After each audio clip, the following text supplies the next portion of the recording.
This is what his father wrote. Young parents, start talking to your kids at an early age and make sure they are confident and comfortable confiding in you. Don't be cool with "I'm all right" or "I'm good" when you know deep down something isn't right. Mental health is real, and for the most part, it's invisible. Don't ignore the signs, even if they may seem small. Our lives have been changed forever, and this will never be okay, but God needed my baby more than he was needed here. This has to be one of the biggest pills our families have ever had to swallow, but I know the love and compassion in our families will get us through. This will never get easier, but we will learn to live with it. Check on your kids' mental. As a male educator at your school site, it can get lonely. Only 23% of K-12 educators in America are male. And just think about what this gender gap means for your male students. They experience disproportionate levels of discipline. This is a show for male educators who want to feel more understood by their community and want to create emotionally safe classrooms and schools for the next generation of male students. Welcome to Unmasking with Male Educators.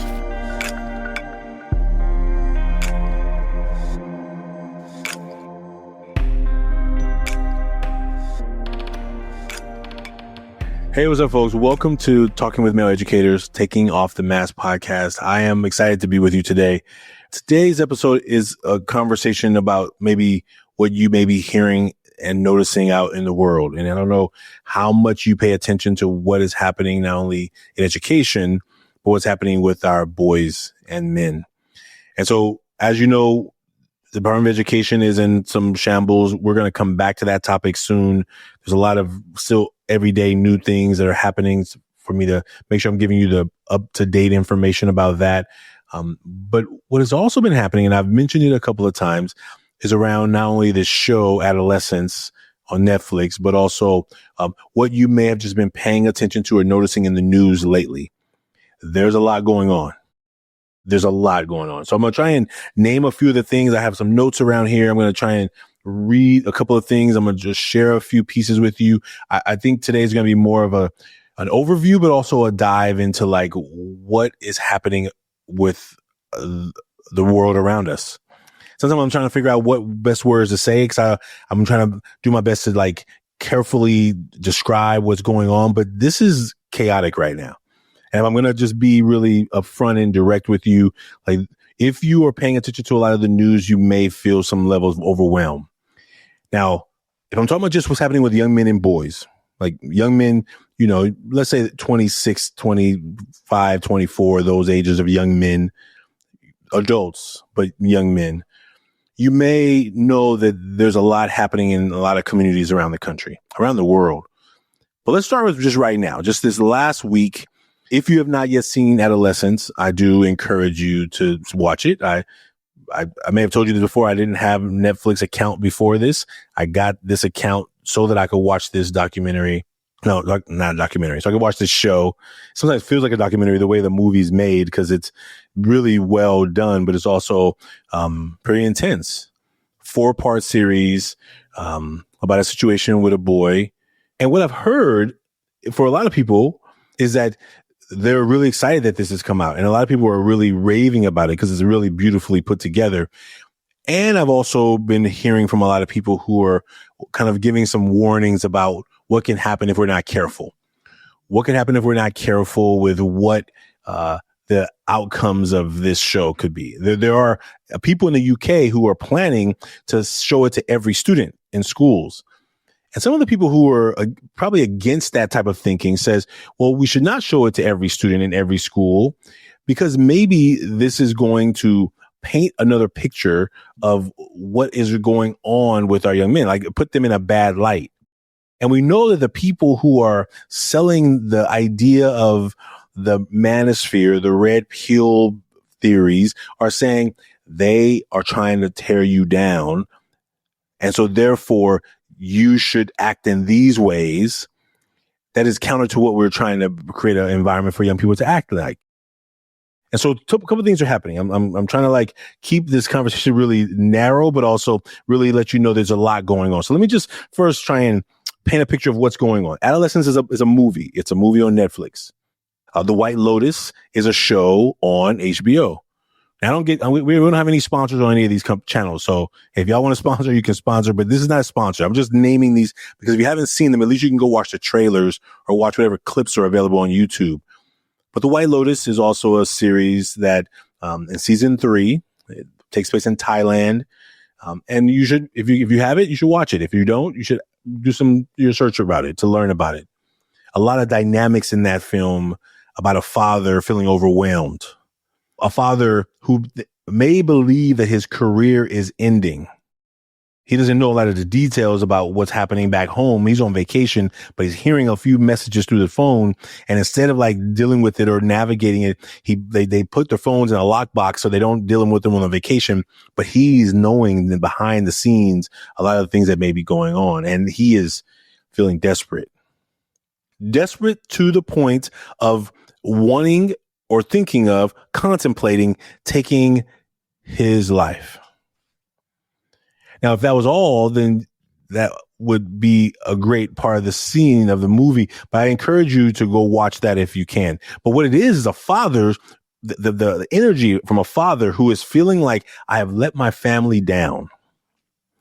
I've let my family down to the point of we're going to lose everything. My family is on this all-inclusive vacation at this fancy resort in the middle of Thailand, actually his own little island. You have to take a boat to get there. You can't even get there from the airport. You got to take a boat to get to this secluded island.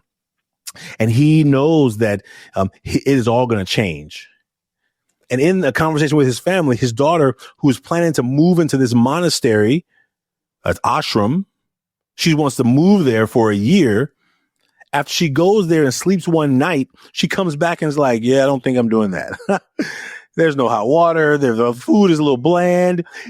She realizes after one night that what she is used to is about to change. And she is like, I don't really want it that bad. I don't want enlightenment, peace of mind. I don't want any of that bad. I'm going to go back to the house so we can have our comforts. And the father's like, she doesn't know that it would have been better for her to sleep in this ashram for the next year, because what's going to happen when we get back home is going to be a shock to everybody's system. And he is at a breaking point. There's many other scenes in this show that I encourage you to watch, but I'm going to stop there because I don't want you to think I'm giving a commercial for it. But I want you to know that there's some of these stories that are happening in the world that are showing up in film, but that are rooted in deep pain that we can see in our own communities with boys and with young men.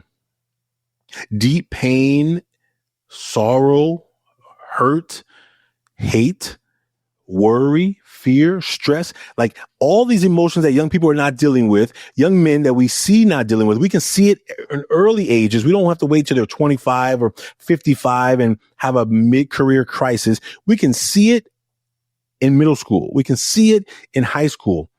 If we sit long enough, ask the right questions, and listen.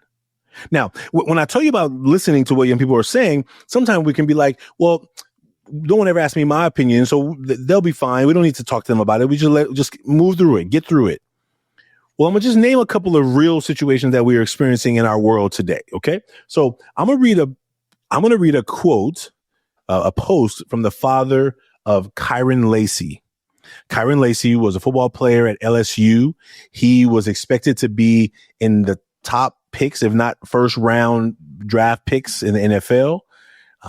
And a series of situations from December, a hit and run car accident, to him being incarcerated, to then him being let out on a bond. And then another situation happened where he then, according to reports, and this is all really fresh. So there's a lot of new things happening, but the story is that he took his own life.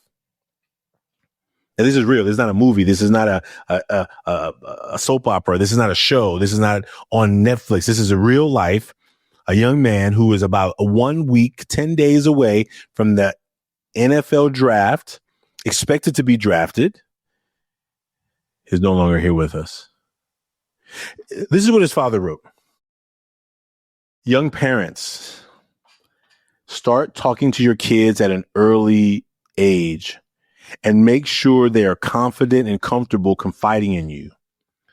Don't be cool with "I'm all right" or "I'm good" when you know deep down something isn't right. Mental health is real, and for the most part, it's invisible. Don't ignore the signs, even if they may seem small. Our lives have been changed forever, and this will never be okay. But God needed my baby more than he was needed here. This has to be one of the biggest pills our families have ever had to swallow, but I know the love and compassion in our families will get us through. This will never get easier, but we will learn to live with it. Check on your kids' mental. This is the father of a young man who was right around the corner from his dream of being in the NFL, 9 days away, and he took his own life. So that situation is real life story. And we have another situation in Frisco, Texas. Kids at a track meet. A scenario happens in the stands. Two brothers who are twins approach another young man. There's a lot of stories out there. You can go and look at the details and find out what you believe is the real situation that happened. But there's some pretty consistent things about what happened. A young man felt threatened, and one of those brothers, one of those twins, ended up stabbed, and he's no longer here.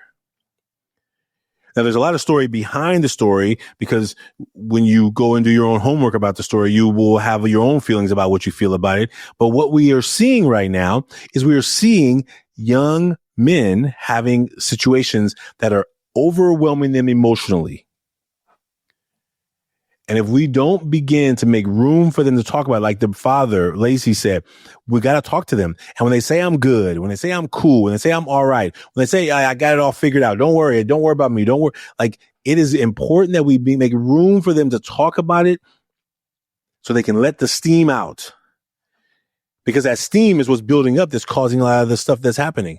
Now, I'm not comparing any one of these individual situations to situations that are about young men having an overload of emotions. But what I am saying is what we know, and what we know over and over again, is if we don't give them some room to talk about it in a healthy way, it's going to find a way out in some other way. The emotional overload, what's happening with young people, are going to show up in other ways. And they're walking around our communities. They're maybe walking around your own homes. They're walking around our schools. They're walking around like landmines.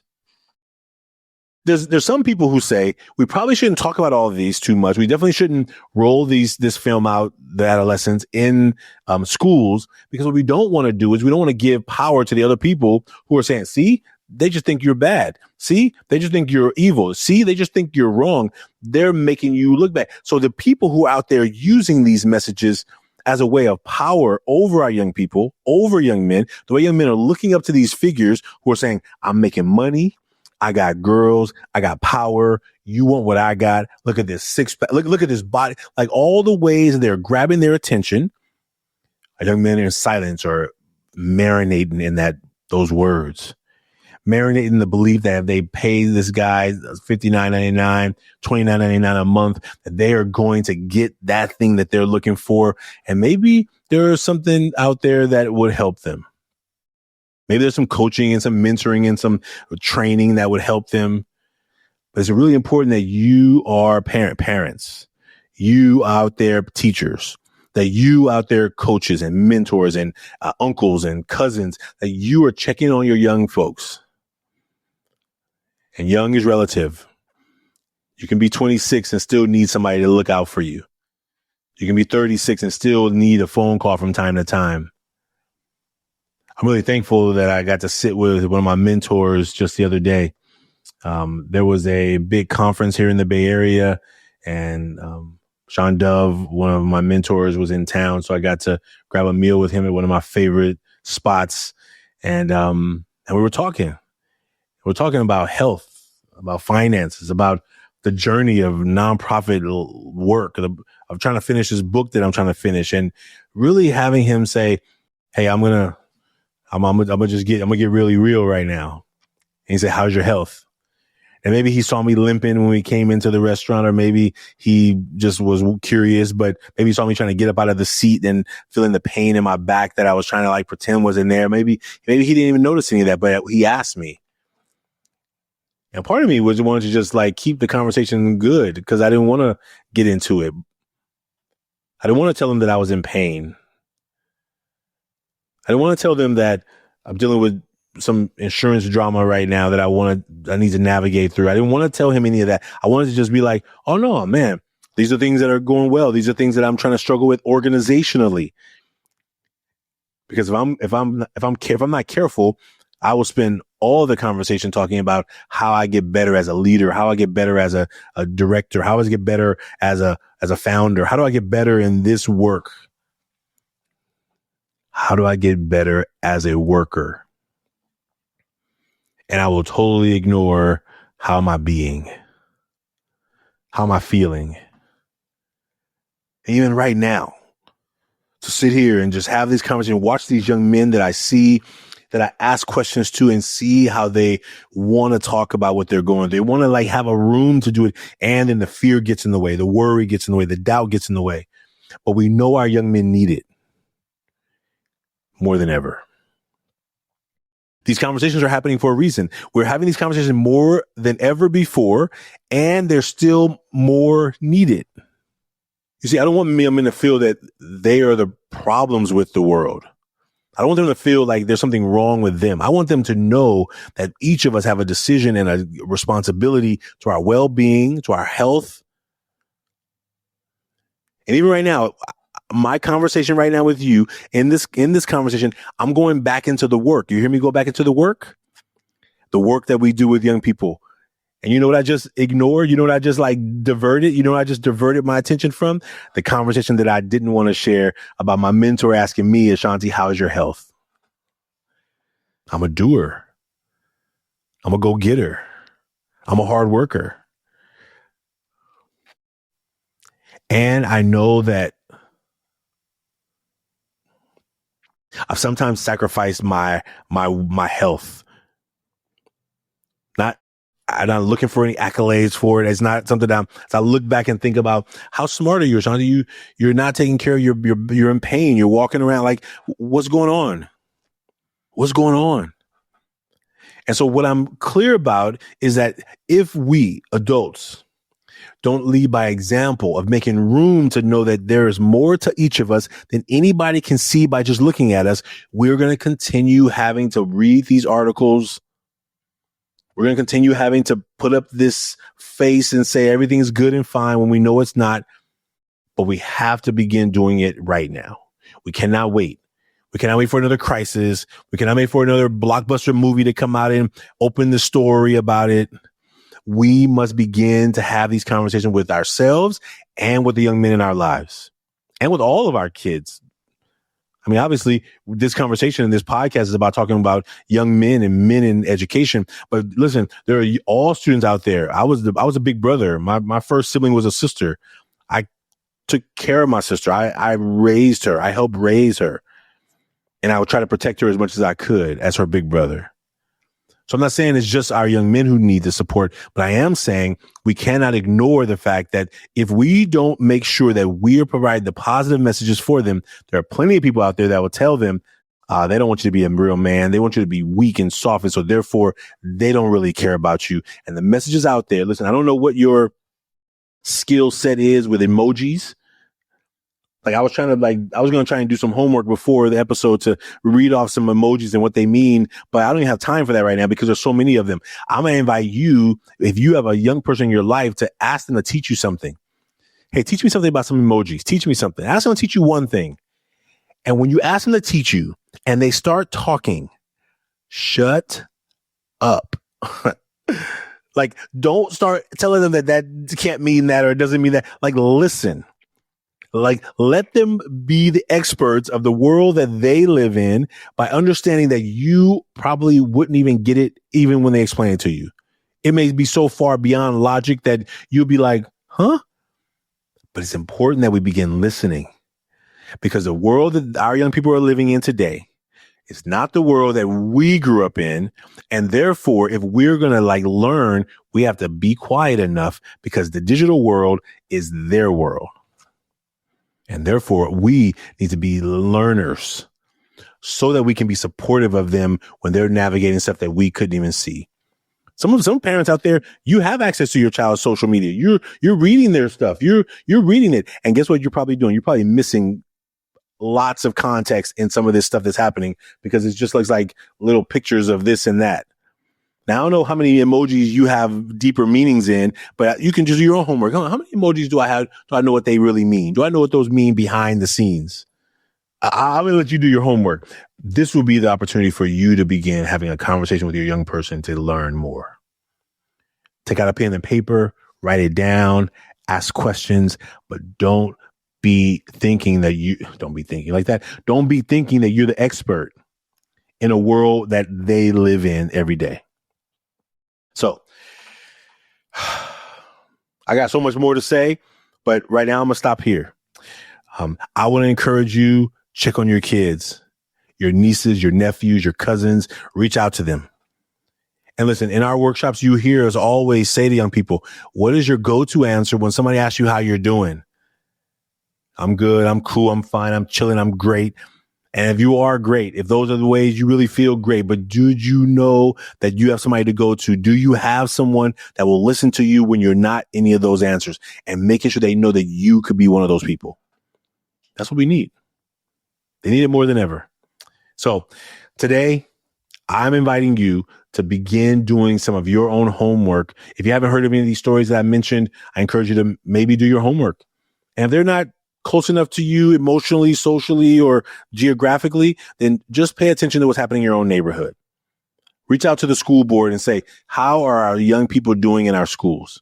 If you don't have a young man that you're mentoring or raising, or that you or a child in all, maybe you figure out how you can become an advocate. We built the Advocates for Young Men community so that other adults who care about our young men will be a part of it. Listen, the population of where we're seeing young men, there's two places of this that I want to name before I close. Actually, there's one more thing I want to say, because I've also seen some articles out there and some stories out there where people are saying, don't talk about this. Don't talk about this. Don't talk about this too much, because we don't want young men to feel bad about themselves. That is never the intent for any of this.